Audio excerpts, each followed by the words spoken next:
قیدیوں نے فرعون کے بارے میں بھی سوال کیا کہ جب ہمارا بادشاہ سورج دیوتا کا مظہر ہے تو پھر ہم سورج دیوتا کے ساتھ ساتھ فرعون کی پرستش کیوں نہ کریں۔ حضرت یوسف علیہ السلام نے بے خوفی سے بادشاہ کے بارے میں بھی زبان کھولی۔ کسی شخص کو یہ حق نہیں پہنچتا کہ وہ خدا کی ذات میں خود کو شریک کرے، اور نہ کوئی اس کا مظہر ہو سکتا ہے۔ اللہ کی صفات ہی اس کا مظہر ہیں۔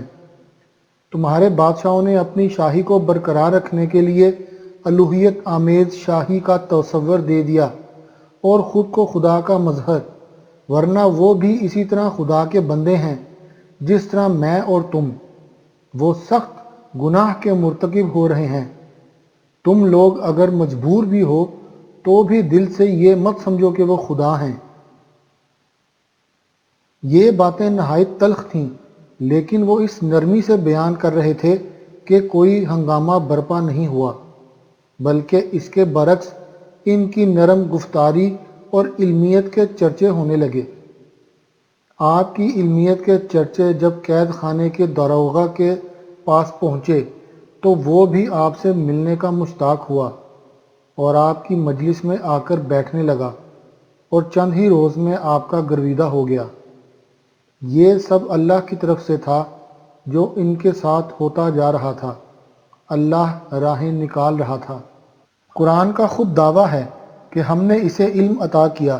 ان علوم میں سب سے مشہور علم جو آپ کو عطا ہوا وہ خوابوں کی تعبیر کا علم تھا۔ خواب سب ہی دیکھتے ہیں، قیدی کچھ زیادہ ہی دیکھتے ہیں۔ قیدیوں میں سے کسی نے کوئی خواب دیکھا اور حضرت یوسف علیہ السلام کی عقل مندی کے پیش نظر ان کے سامنے بیان کیا۔ آپ نے اس کی تعبیر بتا دی۔ وہ تعبیر اسی طرح عمل میں آئی جس طرح بتائی گئی تھی۔ اس قیدی نے دوسرے کو بتایا۔ اس کے بعد جو بھی خواب میں دیکھتا تھا اس کی تعبیر آپ سے پوچھتا تھا۔ لوگ آپ کے گرویدہ تو تھے ہی، اس کے بعد مزید گرویدہ ہو گئے۔ اس قید خانے میں دو نوجوان قیدی بن کر آئے۔ ان میں سے ایک ساقی سلطان تھا، یعنی بادشاہ کو جام اور مشروبات پلانے والا تھا، جبکہ دوسرا شاہی باورچی خانے کا سردار یا داروغہ تھا۔ وہ دونوں جیسے ہی جیل میں آئے، حضرت یوسف علیہ السلام کی شہرت دامن گیر ہوئی، اور داروغہ کی مہربانی تھی کہ ہر قیدی حضرت یوسف علیہ السلام سے ملاقات کر سکتا تھا۔ یہ دونوں بھی ان کے پاس پہنچے اور پھر اکثر آپ کی مجلس میں بیٹھنے لگے۔ ان دونوں نے ایک رات خواب میں دیکھا کہ حضرت یوسف علیہ السلام کی شہرت سے آشنا ہو ہی چکے تھے۔ اپنے اپنے خواب لے کر یوسف علیہ السلام کے پاس پہنچے۔ ہم دونوں نے ایک ساتھ زندان میں آئے تھے، ایک ساتھ فرعون کے معتوب ہوئے تھے، اور ایک ہی رات میں ایک ساتھ خواب بھی دیکھے ہیں۔ خواب بھی اتنے عجیب کہ تعبیر ہماری سمجھ سے بالا تر ہے۔ ان دونوں نے کہا، خوب، تو خواب سناؤ۔ اللہ تعالیٰ نے خوابوں کی تعبیر کا علم مجھے خوب دیا ہے۔ جب تک تمہارا مقرر کھانا تم تک پہنچے میں تمہارے خوابوں کی تعبیر بتا دوں گا۔ ساقی نے اپنا خواب سنایا۔ میں نے خواب دیکھا ہے کہ انگور کی بیل میرے سامنے ہے اور اس بیل میں 3 شاخیں ہیں، اور ایسا دکھائی دیا کہ اس میں کلیاں لگیں اور پھول آئے، اور اس کے سب گچھوں میں پکے پکے انگور لگے، اور فرعون کا پیالہ میرے ہاتھ میں ہے، اور میں نے فرعون کا پیالہ لے کر اس میں رس نچوڑا، اور وہ پیالہ میں نے فرعون کے ہاتھ میں دے دیا۔ یوسف علیہ السلام خواب سن کر اسے مبارکباد دی۔ اس کی تعبیر یہ ہے کہ وہ 3 شاخیں 3 دن ہیں۔ خواب میں ظاہر ہوتا ہے کہ اب سے 3 دن کے اندر فرعون تجھے سرفراز فرمائے گا اور تجھے پھر تیرے منصب پر بحال کر دے گا، اور پہلے کی طرح جب تو اس کا ساقی تھا پیالہ اس کے ہاتھ میں دیا کرے گا۔ جب ساقی اپنا خواب سن چکا تو اس کے ساتھی کی باری آئی جو شاہی باورچی خانے کا سردار تھا۔ میں نے دیکھا ہے کہ میرے سر پر سفید روٹی کی 3 ٹوکریاں ہیں۔ اوپر کی ٹوکری میں ہر قسم کا پکا ہوا کھانا فرعون کے لیے ہے، اور پرندے اس ٹوکری میں سے کھا رہے ہیں۔ حضرت یوسف علیہ السلام اس کا خواب سن کر اداس ہو گئے، لیکن وعدہ کر چکے تھے کہ تعبیر تو دینی ہی تھی۔ تیرے خواب کی تعبیر یہ ہے کہ وہ 3 ٹوکریاں 3 دن ہیں، سو اب سے 3 دن کے اندر فرعون تیرا سر تیرے تن سے جدا کرا کے تجھے ایک درخت پر ٹنگوا دے گا اور پرندے تیرا گوشت نوچ نوچ کر کھائیں گے۔ یہ تعبیر ہی ایسی تھی کہ اسے سننے والا سنتے ہی بے ہوش ہو گیا۔ افسوس کہ اس کی تقدیر میں جو کچھ لکھ دیا گیا وہ تو ہو کر رہے گا، یوسف علیہ السلام نے کہا اور اسے ہوش میں لانے کی تدبیریں کرنے لگے۔ ساقی کو انتظار تھا کہ کب 3 دن گزریں اور اسے رہائی ملے۔ دوسرا کہتا تھا کہ تیسرا دن کبھی بھی نہ آئے۔ وقت کسی کے لیے رکتا ہے کیا؟ تیسرے دن فرعون کی سالگرہ تھی۔ فرعون نے ان دونوں کو طلب کیا اور ان کے بارے میں فیصلہ کیا جائے۔ دربار کے سپاہی ان دونوں کو لینے کے لیے آن پہنچے۔ دروغہ نان تو حضرت یوسف علیہ السلام سے خفا تھا کہ انہوں نے اس کے بارے میں ایسی تعبیر کی، لیکن ساقی بہت خوش تھا، لہٰذا حضرت یوسف علیہ السلام سے ملنے آیا۔ وہ خوش تھا کہ تعبیر کے مطابق اسے رہائی ملنے والی ہے۔ حضرت یوسف علیہ السلام نے ساقی سے کہا، جب تو باہر جائے گا تو اپنے آقا یعنی فرعون سے میرا ذکر کرنا، اسے بتانا کہ ایک بے گناہ اور بے قصور شخص کو مجرم بنا کر زندان میں ڈال دیا گیا ہے۔ یہ بھی بتانا کہ وہ شخص دین حق کی تلقین کرتا ہے اور خوابوں کی تعبیر دیتا ہے۔ کہا جاتا ہے کہ ساقی اور دروغہ باورچی خانے پر یہ الزام تھا کہ انہوں نے بادشاہ کے کھانے پینے کی چیزوں میں زہر ملایا ہے۔ جب تحقیقات ختم ہوئیں تو دروغہ پر جرم ثابت ہو گیا اور ساقی کو بری کر دیا گیا، جیسا کہ حضرت یوسف علیہ السلام نے تعبیر کے طور پر بیان فرمایا تھا۔ ساقی پھر سے ساقی گیری پر بحال ہو گیا، لیکن وہ اپنی خوشی میں ایسا مست ہوا کہ فرعون سے حضرت یوسف علیہ السلام کا ذکر کرنا بھول گیا۔ وقت گزرتا چلا گیا کہ ایک روز فرعون نے ایک پریشان کن خواب دیکھا۔ اس خواب کا ذکر بھی قرآن مجید میں ہے۔ ایک روز بادشاہ نے کہا کہ میں نے خواب میں دیکھا ہے کہ 7 موٹی گائیں ہیں جن کو 7 دبلی گائیں کھا رہی ہیں، اور اناج کی 7 بالیاں ہری ہیں اور دوسری 7 سوکھی۔ فرعون یہ خواب دیکھ کر جاگا تو سخت پریشان ہوا۔ وہ اس خواب پر غور کرتا رہا، لیکن کوئی معنی سمجھ میں نہ آئے۔ اس نے پورے مصر کے جادوگروں، کاہنوں اور منجموں کو طلب کیا اور اپنا خواب ان کے سامنے دہرایا۔ سب نے اس خواب پر غور کیا مگر تعبیر بتانے سے قاصر رہے۔ کسی نے تعبیر بتائی بھی تو دوسرے لوگوں نے اس کی مخالفت کی۔ کئی دنوں تک یہ اجلاس چلتے رہے۔ کئی تعبیریں سامنے آئیں، لیکن کوئی ایسی نہیں تھی جس پر سب متفق ہو جاتے۔ ان محفلوں میں ساقی بھی مستقل شریک ہو رہا تھا۔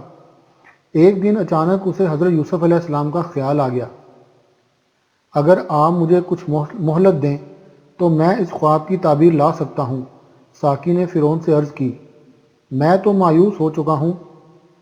درباری نجومی کہتے ہیں کہ یہ خواب نہیں بلکہ پریشان کن خیالات ہیں، تو بھلا اس کی تعبیر کہاں سے لائے گا؟ آپ نے جب مجھے قید کیا تھا تو قید خانے میں میری ملاقات یوسف نامی ایک آدمی سے ہوئی تھی جو خوابوں کی تعبیر بتانے میں مہارت رکھتا ہے۔ سب لوگ اسی سے تعبیر پوچھا کرتے تھے۔ میں نے بھی ایک خواب دیکھا تھا اور اس کی تعبیر پوچھی۔ اس نے مجھے بتایا تھا کہ میں رہا ہو جاؤں گا۔ تعبیر بالکل سچ نکلی۔ آپ کی مہربانی سے میں رہا ہو گیا۔ ممکن ہے کہ آپ کی خواب کی تعبیر بھی اس کے پاس ہو۔ اگر آپ مجھے قید خانے جانے کی اجازت دیں تو میں اس سے پوچھ لوں۔ اتنے بڑے بڑے نجومی عاجز آ گئے تو وہ معمولی سا قیدی بھلا کیا تعبیر بتائے گا؟ پھر بھی اگر تم پوچھنا چاہتے ہو تو پوچھ کر دیکھ لو۔ اس نے بھی یہی کہا کہ رہائی کے بعد میں اس کے بے قصور ہونے کا حال آپ تک پہنچاؤں، لیکن افسوس اتنے سال گزر گئے میں اس کو بھول ہی گیا تھا۔ تو اس کے پاس جا اور تعبیر لے کر آ۔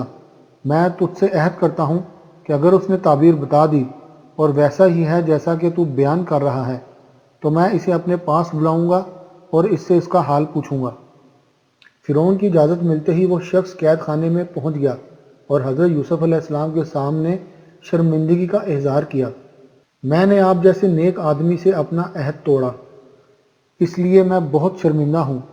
میں یہاں سے نکلتے ہی اپنے حال میں ایسا مست ہوا کہ فرعون کو آپ کے بارے میں بتانا ہی بھول گیا۔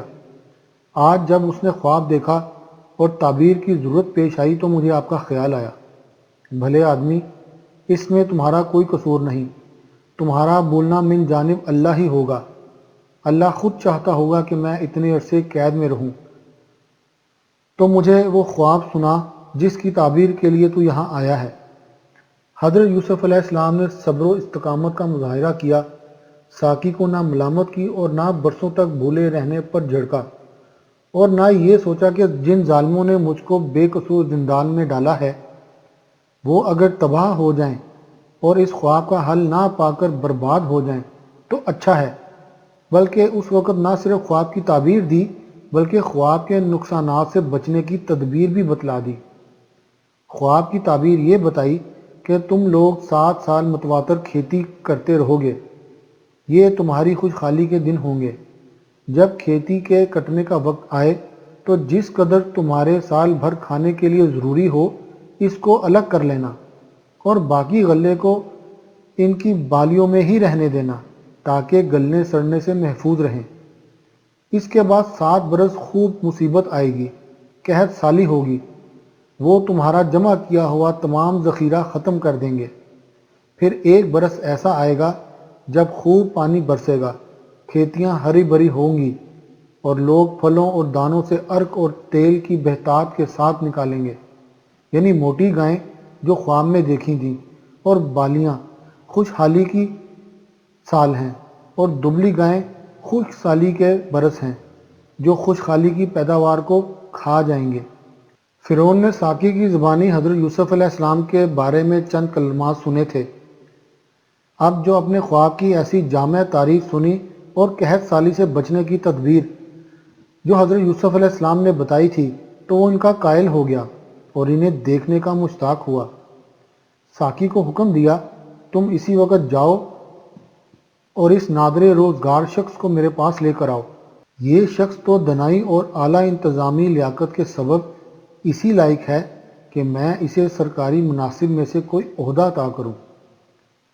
ساقی ایک مرتبہ پھر حضرت یوسف علیہ السلام کے پاس پہنچا۔ حضرت یوسف علیہ السلام کو قید میں رہتے ہوئے 8 سال ہو چکے تھے۔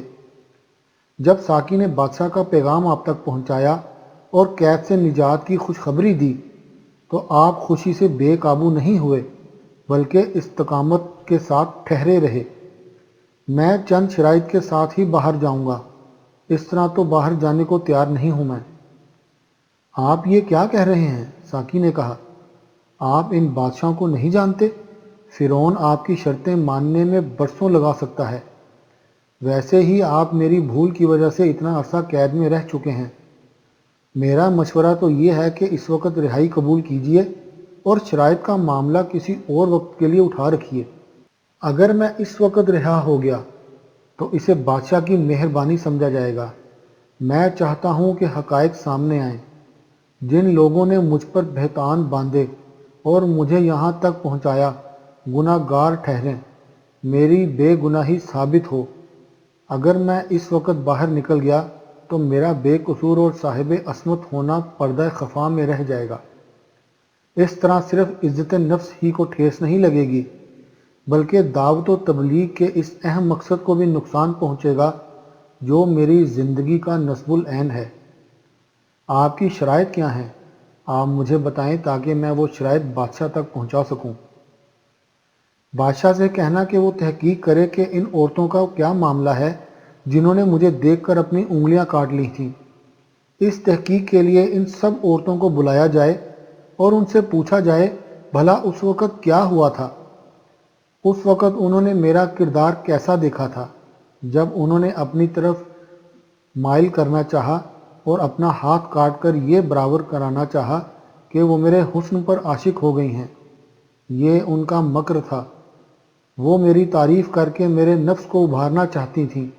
ساقی آپ کا پیغام لے کر بادشاہ کے پاس چلا گیا۔ بادشاہ کے پاس جب حضرت یوسف علیہ السلام کا پیغام پہنچا تو اس نے مصری عورتوں کو بلانے سے قبل یہ موضوع سمجھا کہ عزیز مصر سے اس معاملے کی تفصیل پوچھی جائے۔ ان مصری عورتوں نے ہاتھ کیوں کاٹے تھے اور وہ عورتیں کون کون سی ہیں؟ بادشاہ نے عزیز مصر کو طلب کر لیا اور اس سے اس معاملے کی وضاحت چاہی۔ عزیز مصر پوری تفصیل بتانے سے قاصر تھا، کیونکہ اس طرح اس کی بیوی پر بھی الزام آتا تھا۔ اس نے اپنی گفتگو کو مصری عورتوں تک محدود رکھا۔ ان عورتوں نے یوسف کے حسن کی بے پناہ تعریف کر کے اس کو پھسلانے کی کوشش کی تھی اور اس پر اپنی عاشقی ظاہر کرنے کے لیے اپنے ہاتھ کاٹ لیے تھے۔ یہ جرم تو ایسا نہیں تھا کہ یوسف کو قید کیا جاتا۔ مجھے یہ گمان ہوا تھا کہ یوسف ان کے بہکاوے میں آ جائے گا اور میری رسوائی ہوگی، اس لیے میں نے یوسف کو ان عورتوں سے الگ رہنے کے لیے زندان میں ڈال دیا۔ اتنے عرصے تک تمہیں اس کا خیال ہی نہیں آیا؟ میں ملک کے کاموں میں مصروف ہو گیا تھا۔ مجھے تو یہ معاملہ کچھ اور لگتا ہے۔ تم مجھے یہ بتاؤ کہ وہ مصری عورتیں کون کون تھیں؟ اصل حقیقت شاید ان سے معلوم ہو جائے۔ عزیز مصر نے ان عورتوں کے نام بتانے سے بھی پس و پیش کیا اور پھر یہ بہانہ کر کے بادشاہ کے پاس سے اٹھ گیا کہ وہ اپنی بیوی سے پوچھ کر ان عورتوں کے نام بتائے گا۔ وہ گھر پہنچا تو سخت گھبرایا ہوا تھا۔ جس معاملے کو وہ سمجھ رہا تھا کہ دب گیا ہے، اب وہ پوری شدت سے ابھرا تھا۔ بات بادشاہ تک پہنچ گئی تھی۔ زلیخا کا نام نہیں لیا گیا تھا، لیکن مصری عورتوں کا کیا بھروسہ، وہ زلیخا کا نام لے سکتی تھیں۔ زلیخا کی نظروں سے اس کی پریشانی چھپی نہ رہ سکی۔ اس سے پہلے وہ کچھ بتاتا، زلیخا نے خود ہی پوچھ لیا، آپ کو میں نے اس قدر پریشان پہلے کبھی نہیں دیکھا۔ ابھی تک ملکی معاملات درپیش ہوا کرتے تھے، اس مرتبہ مسئلہ میری اور تمہاری ذات کا ہے، اور بات ہے رسوائی کی۔ ایسی کیا بات ہے؟ تمہیں یوسف یاد ہے، ہمارا غلام یوسف؟ اسے میں کیسے بھول سکتی ہوں؟ وہ تو قید میں اپنی سزا بھگت رہا ہوگا۔ بادشاہ نے اس کی رہائی کا فیصلہ کیا ہے، تو ہمیں کیا؟ اب تک تو اسے اپنی غلطی کا احساس ہو چکا ہوگا۔ صرف اس کی رہائی عمل میں نہیں آ رہی، بلکہ بادشاہ نے اس معاملے کی چھان بین کا بھی فیصلہ کیا ہے۔ ہم نے جس رسوائی سے بچنے کے لیے یوسف کو قید کیا تھا، وہ پھر ہمارے سامنے آن کھڑی ہوئی ہے۔ آپ پریشان کیوں ہوتے ہیں؟ یوسف ہمارا غلام ہے اور وہ ہمارے خلاف زبان نہیں کھولے گا۔ اس نے تو اب بھی ہمارے خلاف زبان نہیں کھولی ہے، مگر اس کا مطالبہ یہ ہے کہ ان مصری عورتوں سے بلا کر پوچھا جائے جنہوں نے اپنے ہاتھ کاٹ لیے تھے۔ مجھے ڈر ہے کہ وہ اپنی جان بچانے کے لیے تمہارا نام نہ لے دیں۔ آپ اس کی فکر نہ کریں، وہ سب میرے کہنے سے باہر نہیں ہیں۔ میں انہیں سمجھا دوں گی، وہ ہرگز میرے درمیان میں نہیں آئیں گی۔ تمہیں جو کچھ کرنا ہے آج ہی کر لو۔ زلیخا نے اسی وقت سواری منگوائی اور ان عورتوں میں سے ایک ایک کے پاس جا کر سمجھا دیا کہ انہیں کیا کہنا ہے۔ تم کہہ دینا کہ یوسف نے تمہیں ورگلانے کی کوشش کی تھی، اور خبردار یہ ذکر نہ آئے کہ میں اس کے لیے بے قابو تھی۔ وہ عزیز مصر کی بیوی تھی، بادشاہ کے بعد اس کے شوہر کا ہی نام آتا تھا۔ یہ عورتیں اس سے دشمنی مول نہیں لے سکتی تھیں۔ انہوں نے وعدہ کیا کہ جو اس نے کہا ہے وہی کہیں گی۔ زلیخا نے گھر آ کر ان عورتوں کے نام اپنے شوہر کو بتا دیے، جو اس نے بادشاہ تک پہنچا دیے۔ بادشاہ نے ان عورتوں کو بلوا بھیجا کہ وہ کل اس قید خانے میں پہنچ جائیں جہاں یوسف قید ہے۔ حضرت یوسف علیہ السلام نے چونکہ اس وقت تک زندان سے باہر آنے سے انکار کر دیا تھا جب تک کہ تحقیق نہیں ہو جاتی، اور بادشاہ چاہتا تھا کہ معاملے کی تحقیق یوسف علیہ السلام کے سامنے ہو۔ زلیخا اس رات بہت بے چین رہی۔ اس کا ضمیر بار بار اس سے ملامت کر رہا تھا کہ ایک بے قصور کو میں نے پہلے زندان میں ڈلوایا اور اب اس کے خلاف گواہی دینے کے لیے عورتوں کو تیار کر لیا۔ تقریباً 8 یا 9 سال کے بعد جب حضرت یوسف علیہ السلام کا نام اس کے سامنے آیا تو عشق کی دبی ہوئی چنگاری شعلہ بن گئی۔ بے اختیار جی چاہا کہ یوسف میرے سامنے ہو اور میں اسے دیکھوں، اور اگر دنیا کا خیال نہ ہو تو اقرار جرم بھی کر لوں۔ قصور میرا تھا، سزا اسے ملی۔ اس نے اپنی جوانی کے کتنے سال زندان میں گزار دیے۔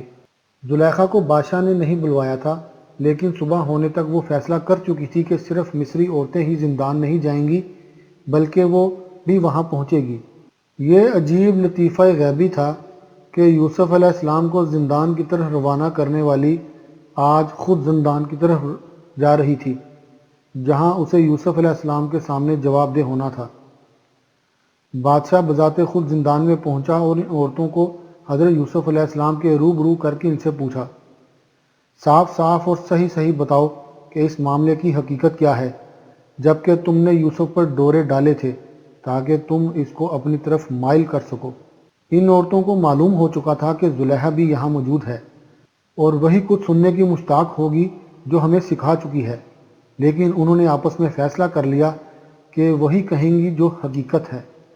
انہوں نے یوسف علیہ السلام اور زلیخا کے عشق کی پوری داستان سنانے کے بعد کہا، جب ہمیں معلوم ہوا کہ زلیخا اپنے غلام کو دل دے بیٹھی ہے تو ہمیں یہ بات صریح گمراہی لگی کہ ایک خاندانی عورت اپنے غلام پر فدا ہو گئی ہے۔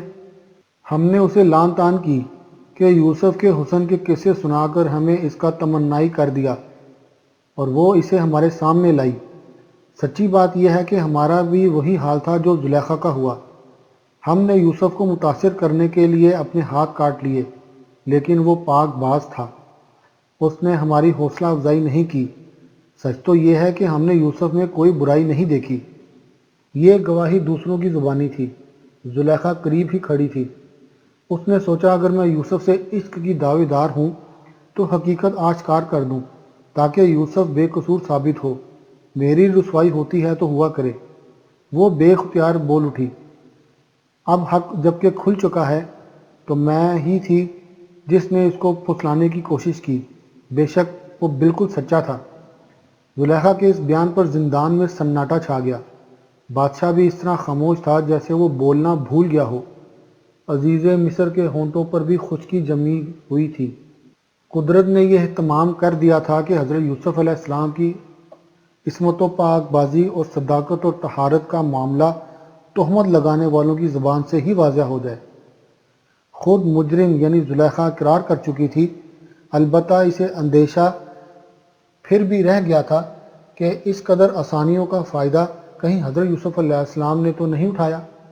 اپنی صفائی پیش کرنے کے لیے اس سناٹے میں حضرت یوسف علیہ السلام کی آواز گونجی، میں نے حقیقت حال جاننے کی خواہش اس لیے نہیں کی تھی کہ میں پاکیزہ سمجھا جاؤں، بلکہ اس سے میری غرض یہ تھی کہ عزیز مصر یہ جان لیں کہ میں نے اس کی پیٹھ پیچھے اس کی خیانت نہیں کی تھی، اور وہ یہ کہ جو خیانت کرتے ہیں ان کی چالوں کو اللہ کامیابی سے ہمکنار نہیں کرتا۔ میں کچھ اپنے نفس کی برات نہیں کر رہا ہوں، نفس تو بدی پر اکساتا ہی ہے، مگر یہ کہ میرے رب کی رحمت ہو، بے شک میرا رب بڑا غفور الرحیم ہے۔ عزیز مصر نے جس بات کو چھپانے کے لیے حضرت یوسف علیہ السلام کو قید کرایا تھا وہ حقیقت علل اعلان ظاہر ہو گئی، وہ بھی خود اس کی بیوی کی زبانی۔ میں نے ہی اس کو اپنے نفس کے لیے پھسلایا تھا اور بلا شبہ وہ سچا ہے۔ عزیز مصر وہاں زیادہ دیر کھڑا نہ رہ سکا۔ فرعون پر جب حقیقت حال منکشف ہو گئی تو اس کے قلب میں حضرت یوسف علیہ السلام کی عظمت جاگزیں ہو گئی۔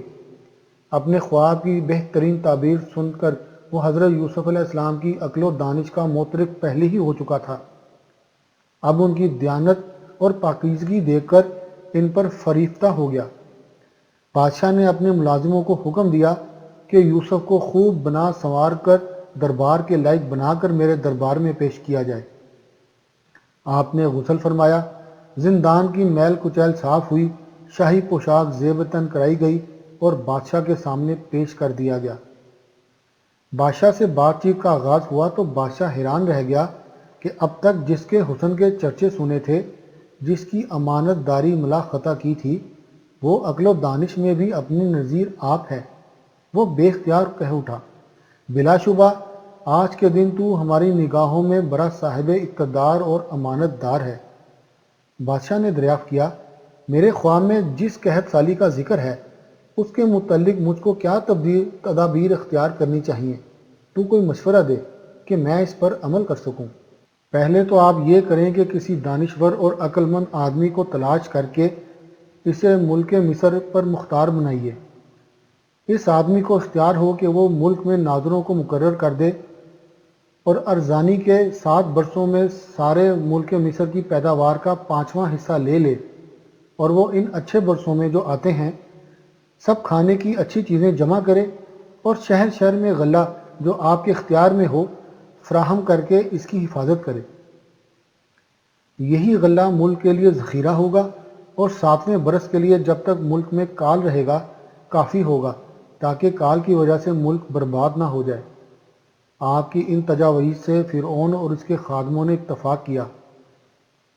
کیا ہم کو ایسا آدمی جیسا یہ ہے جس میں خدا کی روح ہے مل سکتا ہے؟ فرعون نے خادموں سے پوچھا۔ پھر وہ حضرت یوسف علیہ السلام سے مخاطب ہوا، چونکہ خدا نے تجھے یہ سب کچھ سمجھا دیا ہے، اس لیے تیرے مانند دانشور اور عقل مند کوئی نہیں، لہٰذا آج سے تو میرے گھر کا مختار ہوگا اور میری ساری رعایا تیرے حکم پر چلے گی۔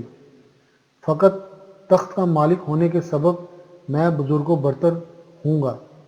عزیز مصر نے اپنی انگشتری اپنے ہاتھ سے نکال کر حضرت یوسف علیہ السلام کے ہاتھ میں پہنا دی اور انہیں باریک کتان کے لباس میں آراستہ کروا کر سونے کا توق ان کے گلے میں پہنایا اور رتھ پر سوار کیا۔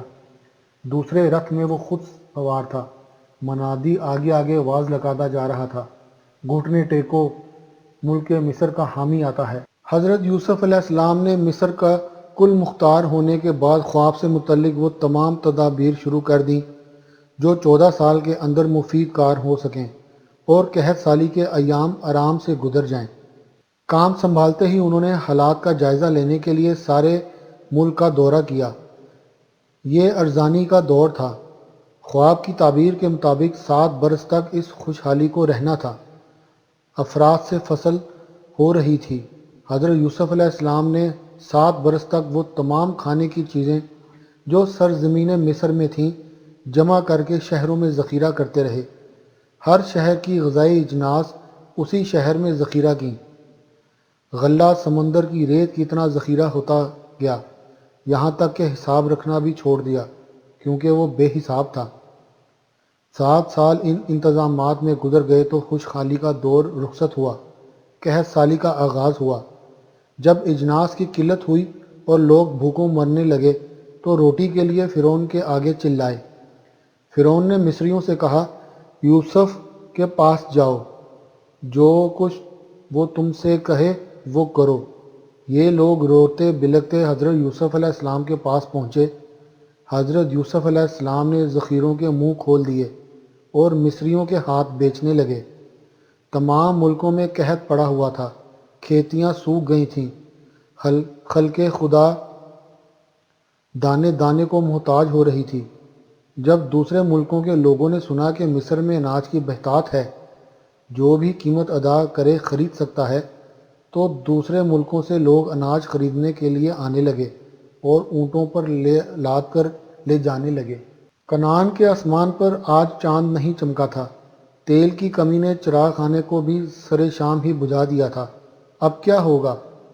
اس سوال نے سب کو پریشان کر دیا۔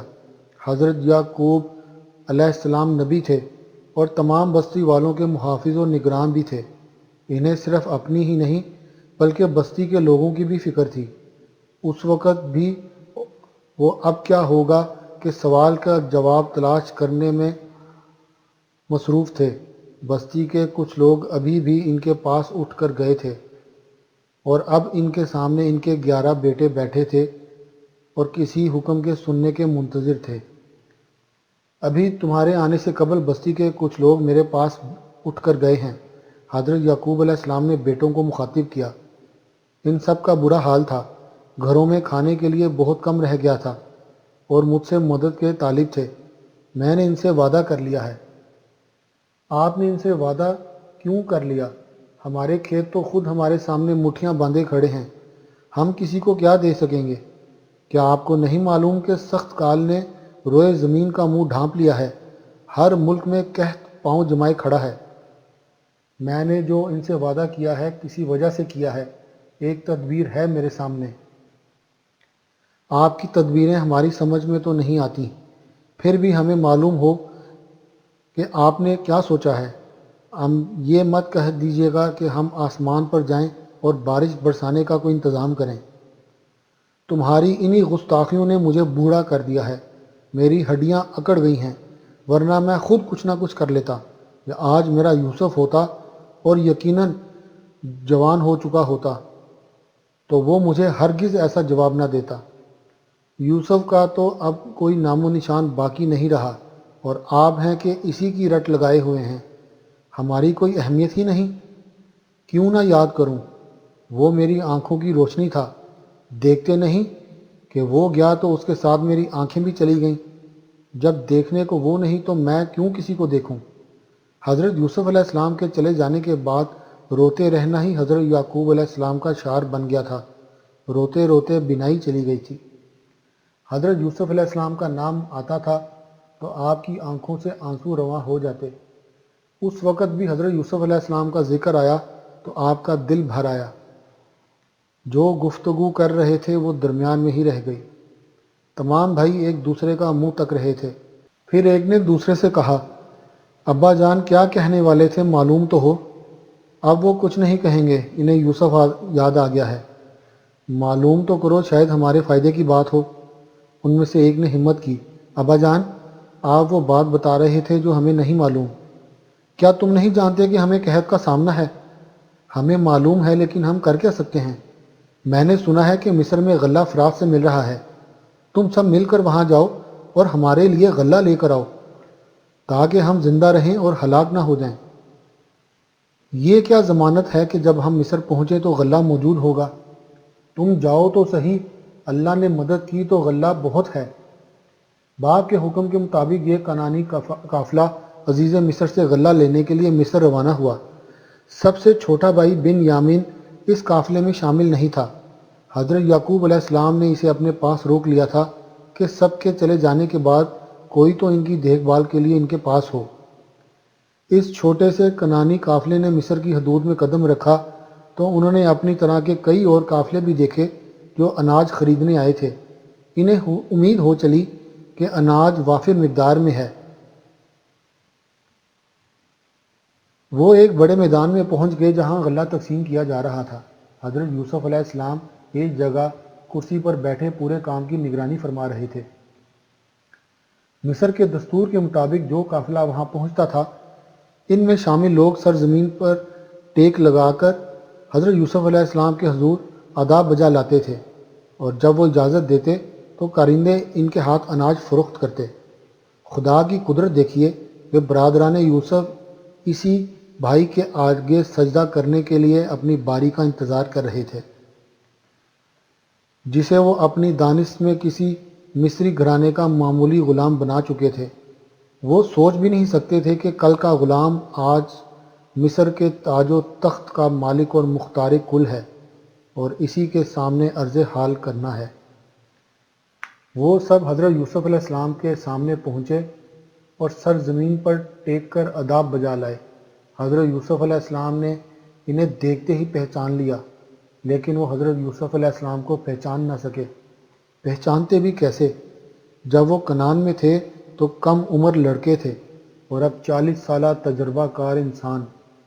ناک نقشہ بدل چکا تھا، بول چال کا انداز جدا ہو گیا تھا، اور پھر شائبہ بھی نہ ہو سکتا تھا کہ تخت شاہی پر بیٹھنے والا یوسف ہو سکتا ہے۔ حضرت یوسف علیہ السلام ابھی اپنی شناخت کرانا نہیں چاہتے تھے۔ انہوں نے ڈانٹ کر ان سے پوچھا، تم لوگ کون ہو اور کہاں سے آئے ہو؟ ہم لوگ کنعان سے آئے ہیں، ہمارے ملک میں قحط ہے، ہمیں اناج کی کشش یہاں کھینچ لائی ہے۔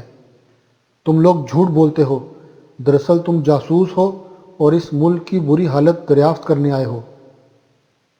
نہیں خداوند، تیرے غلام اناج مول لینے آئے ہیں۔ ہم سب ایک ہی شخص کے بیٹے ہیں اور جاسوس نہیں ہیں۔ تم کتنے بھائی ہو؟ جس شخص کے تم بیٹے ہو اس کے کتنے بیٹے ہیں؟ تیرے غلام 12 بھائی ہیں، مگر تم لوگ تو 10 ہو۔ ایک گھر پر رہ گیا، پھر بھی 11 ہوئے۔ ایک بھائی بچپن میں ہی غائب ہو گیا تھا جو آج تک نہیں ملا۔ مجھے تو ایسا لگتا ہے کہ تم نے اسے قتل کر کے کہیں پھینک دیا تھا۔ بھلا ہم کیوں ایسا کریں گے جب کہ وہ ہمارا بھائی تھا، ہمارے باپ کی آنکھوں کا تارا تھا۔ شاید تم ہی سچے ہو، مگر میں کہہ چکا ہوں کہ تم جاسوس ہو۔ اب ہم آپ کو کیسے یقین دلائیں؟ تمہاری آزمائش اس طرح کی جائے گی کہ فرعون کی قسم تم اس وقت تک یہاں سے نہیں جا پاؤ گے جب تک تمہارا سب سے چھوٹا بھائی یہاں آ نہ جائے اور میں اسے دیکھ نہ لوں۔ یہ کس طرح ممکن ہے جب کہ وہ بھائی ہمارے ساتھ آیا ہی نہیں؟ تمہارے اس بھائی کا نام کیا ہے؟ جی اس کا نام بن یامین ہے۔ اب حضرت یوسف علیہ السلام کو پوری طرح یقین ہو گیا کہ انہوں نے اپنے بھائیوں کو صحیح پہچانا۔ یہ وہی ہیں، ایک ایک بھائی کو غور سے دیکھتے تھے اور دل ہی دل میں ایک ایک کا نام دہراتے تھے۔ پھر آپ نے انہیں اپنے پاس روک لیا۔ تم اپنے میں سے ایک کو بھیجو اور اپنے چھوٹے بھائی کو بلا لو تاکہ تصدیق ہو کہ تم سچے ہو، ورنہ فرعون کی قسم تم جاسوس ہو۔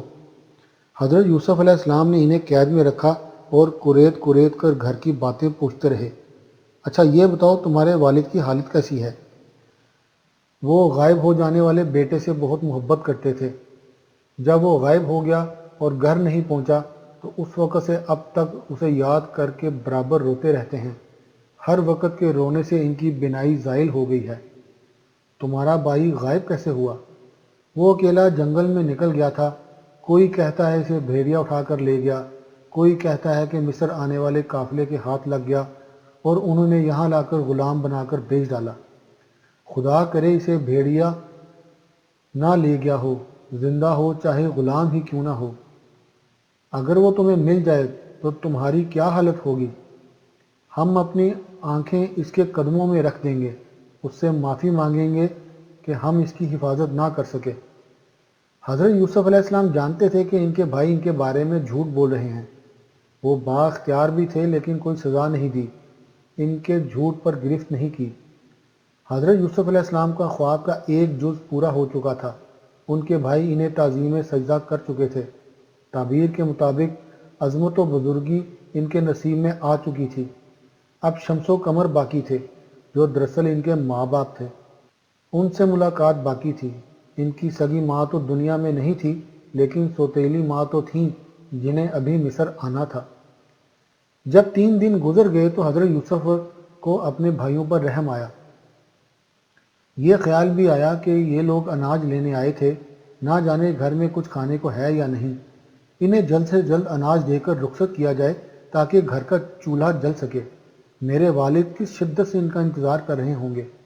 بھائی ان کے اختیار میں تھے، ان سے بدلہ لیتے یا کم سے کم احسان تو جتا ہی دیتے، لیکن وہ تو کریم ابن کریم تھے۔ حضرت یوسف علیہ السلام نے حکم دیا کہ ان کے بوروں میں ان کے حسب مرضی غلہ بھر دیں۔ حضرت یوسف علیہ السلام کے غلاموں نے ان کے بوروں میں غلہ بھر دیا۔ جب ملازم غلہ بھر رہے تھے تو حضرت یوسف علیہ السلام نے ان سے کہا کہ ان کے بوروں میں وہ پونجی بھی رکھ دو جو انہوں نے قیمت کے طور پر ادا کی ہے۔ کیا عجب کہ یہ رقم دیکھ کر وہ دوبارہ چلے آئیں۔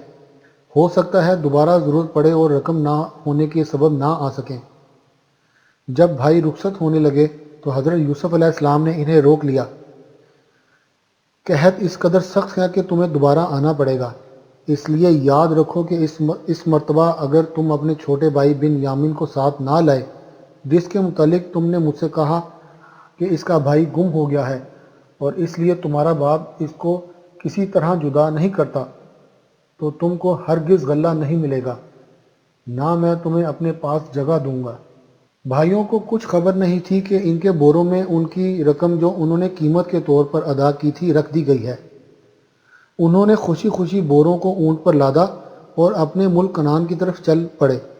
وہ راستے بھر حاکم مصر کی باتیں کرتے رہے جسے وہ پہچان نہ سکے تھے، جسے انہوں نے سخت بھی پایا اور نرم بھی۔ واپسی میں جب وہ اس کنویں کے پاس سے گزرے جہاں انہوں نے حضرت یوسف علیہ السلام کو ڈال دیا تھا تو کچھ دیر کے لیے رک گئے۔ وہ کئی مرتبہ یہاں سے گزرے تھے، انہیں خیال بھی نہ آیا تھا لیکن اس وقت آ گیا۔ اچھا ہوا ہم نے حاکم مصر کو یہ نہیں بتا دیا کہ بن یامین کے بھائی کو فلاں کنویں میں پھینک دیا تھا، ورنہ وہ تو عجیب آدمی ہے، یہاں تک کہ تحقیق کرنے پر آ جاتا۔ ہم نے تو سنی سنائی باتیں کہہ دی کہ لوگ یہ کہتے ہیں۔ شامون بولا، ایک بات میری سمجھ میں نہیں آئی، اسے ہماری ذات میں اتنی دلچسپی کیوں ہے؟ اس لیے کہ وہ ہمیں جاسوس سمجھ رہا تھا۔ یہ مصر والے ہم کنعانیوں کو ایسا ہی سمجھتے ہیں، اس سے تو اچھا ہے کہ ہم دوبارہ نہ جائیں۔ وہ اب کے کچھ اور نہ سمجھ لیں، اگر قحط ختم نہ ہوا تو جانا ہی پڑے گا۔ اس نے یہ بھی تو کہہ دیا تھا کہ اب کہ تم آؤ تو بن یامین کو ساتھ لے کر آنا۔ یہ تو اور بھی مصیبت ہو گئی، ابا جان اسے ہمارے ساتھ جانے دیں گے کیا؟ نہ جانے دیا تو ہم غلہ تو لا چکے، ابھی تو گھر چلو، دیکھا جائے گا، جو ہونا ہوگا ہو جائے گا۔ گھر بھی قریب آ گیا، لہٰذا انہیں خاموش ہونا پڑا۔ گھر جاتے ہی حضرت یعقوب علیہ السلام کی خدمت میں پہنچ گئے اور جو کچھ مصر میں ان پر گزری ایک ہی سانس میں سنا دی۔ مصر کے والی نے اس مرتبہ تو ہمیں اناج دے دیا ہے، لیکن وہ دوبارہ نہیں مل سکے گا۔ کیوں؟ کیا وہاں بھی اناج ختم ہو گیا ہے؟ ختم نہیں ہوا، بلکہ اس نے ایک عجیب شرط عائد کی ہے۔ اس نے کہا ہے کہ اس وقت تک یہاں نہ آنا جب تک اپنے بھائی بن یامن کو اپنے ساتھ نہ لاؤ۔ ہمیں معلوم ہے کہ آپ اسے ہمارے ساتھ جانے نہیں دیں گے، اس لیے غلہ بھی دوبارہ نہیں آ سکتا۔ تمہیں خدا سمجھے، تم نے یہ کیوں بتا دیا کہ ایک بھائی کو گھر چھوڑ کر آئے ہو؟ نہ تم بتاتے اور نہ وہ یہ شرط عائد کرتا۔ ہم نے کب بتایا؟ اس نے جب ہمیں ایک ساتھ دیکھ کر جاسوس سمجھا تو ہم اپنی جان چھڑانے کے لیے اس سے کہہ دیا کہ ہم 12 بھائی ہیں، ایک گم ہو گیا اور ایک گھر پر ہے۔ ہم کیا جانتے تھے کہ وہ کہے گا کہ اپنے بھائی کو بھی ساتھ لے کر آؤ۔ پھر بھی میں بن یامین کو تمہارے ساتھ نہیں جانے دوں گا۔ آپ بن یامین کو ہمارے ساتھ کر دیں، ہم اس کے ہر طرح نگہبان اور محافظ ہیں، اسی طرح نگہبان ہوگے جیسے یوسف کے وقت میں ہوئے تھے۔ اس وقت بھی تم یہی کہہ کر گئے تھے اور اس کی حفاظت نہیں کر سکے۔ اس وقت ان بھائیوں نے بحث کو طول دینا مناسب نہ سمجھا اور اپنے اپنے بوروں سے اناج نکالنے لگے کہ اسے محفوظ کر لیا جائے۔ ایک بھائی نے بورا کھولا تو دیکھا کہ اس میں نقدی رکھی ہوئی ہے جو اس نے ادا کی تھی۔ وہ چیخا اور دوسرے بھائی کو بتایا، پھر دوسرے نے بورا کھولا تو اس کی نقدی بھی رکھی ہوئی تھی۔ اس طرح تمام بھائیوں کے بوروں سے نقدی نکل آئی۔ اور ہمیں کیا چاہیے؟ غلہ بھی مل گیا اور نقدی بھی واپس آ گئی۔ عجیب حاکم تھا، شاید ہمیں مسکین سمجھ رہا ہو۔ یہ بھی ہو سکتا ہے کہ اس کے ملازموں نے غلطی سے یہ رقم واپس کر دی ہو۔ ہمیں اور کیا چاہیے؟ ہمیں اناج بھی مل گیا اور پیسے بھی۔ ہم واپس جائیں گے اور مزید اناج خرید کر لائیں گے کیونکہ یہ اناج کم ہے، لیکن اس مرتبہ بن یامین کو لے جانا ضروری ہے، اس کے حصے کا غلہ بھی خریدنا ہوگا۔